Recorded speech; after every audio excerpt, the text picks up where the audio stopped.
அப்படின்னு ஒன்று ஒரு பிராரதம் இன்னொரு பிராரதத்தை பிடிச்சிட்டு இழுத்துன்னு ஓடி போயிடும். அப்போ நம்ம ஹரி அப்படின்னு இருக்கலாம். உடனே பகவான் சரி அப்படின்னு ஜாலியாக இருப்பான். இப்படிதான் இதுதான் வாழ்க்கை, இதுதான் பாகவதம். அப்போ ஹரிய தியானம் பண்ணணும். வேலைக்காரி பிள்ளைக்கு அனுகிரகம் பண்ணான், மீன்கார பிள்ளைக்கு அனுகிரகம் பண்ணான், சிருஷ்டிகர்த்தா பிரம்மதேவருக்கு அனுகிரகம் பண்ணுறான், 7 நாளில் மரணம்ன்ற பரீட்சத்துக்கு அனுகிரகம் பண்ணான், ஒரு கிளிக்கும் அனுகிரகம் பண்ணான் சுகபிரம். இவ்வளவு பேருக்கு அனுகிரகம் பண்ணானா நமக்கு பண்ண மாட்டானா? ஆனால் ரேஷனான ஒரு ஆளுக்கு 20 கிலோ தான் தருவேன் அப்படிலாம் கிடையாது, 20,000 கிலோ கூட கொடுப்பார். அப்போ குறைவில்லாத நீங்காத செல்வம் நிறைஞ்சு இருக்கு. அள்ளி அள்ளி வாங்கி ஹரி ஹரி ஹரி ஹரி ஹரி ஹரி ஹரி ஹரி ஹரி ஹரி ஹரி ஹரி ஹரி ஹரி ஹரி ஹரி. மீதி விஷயம் நாளைக்கு. Radhe Krishna Radhe Krishna Krishna Radhe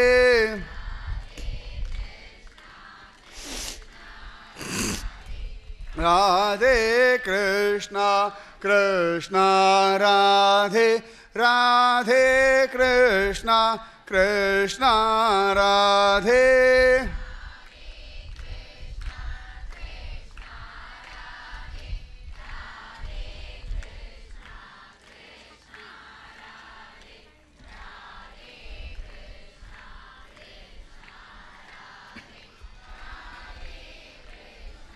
Krishna Radhe Radhe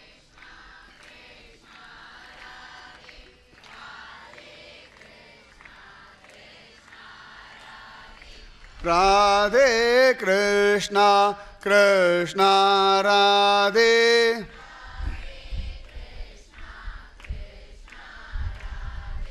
Radhe Krishna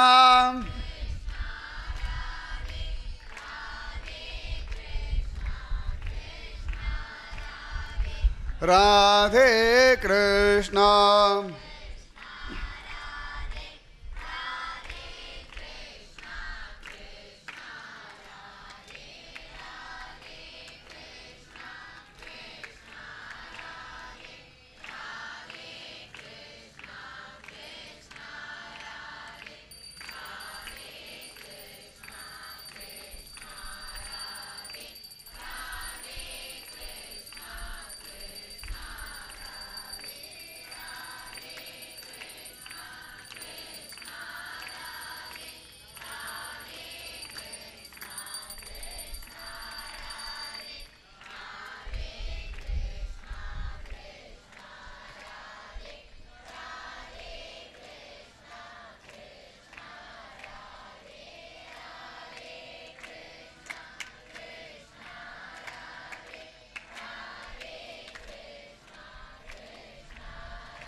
Radhe Krishna Krishna Radhe Radhe Krishna Krishna Radhe Radhe Krishna Radhe Krishna Krishna Radhe Radhe Krishna Krishna Radhe Radhe Krishna Radhe Jai Sadguru Maharaj Ki Samasta Bhagavatal Ko Govinda Nama Sankirtanam Jai Janaki Kanta Smaranam Gopika Jeevana Smaranam Alvar Trivadigalé Sharanam Andal Trivadigalé Sharanam Emberumanar Trivadigalé Sharanam Sarvam Guruvarpanam Jai Shri Radhe Krishna Satsang Ki Jai Shri Pujya Shri Shri Ammavak Jai Shri Bharat Mata Ki Jai Shri Bharat Mata Ki இதுதான் நம்ம ஊர் கழகு.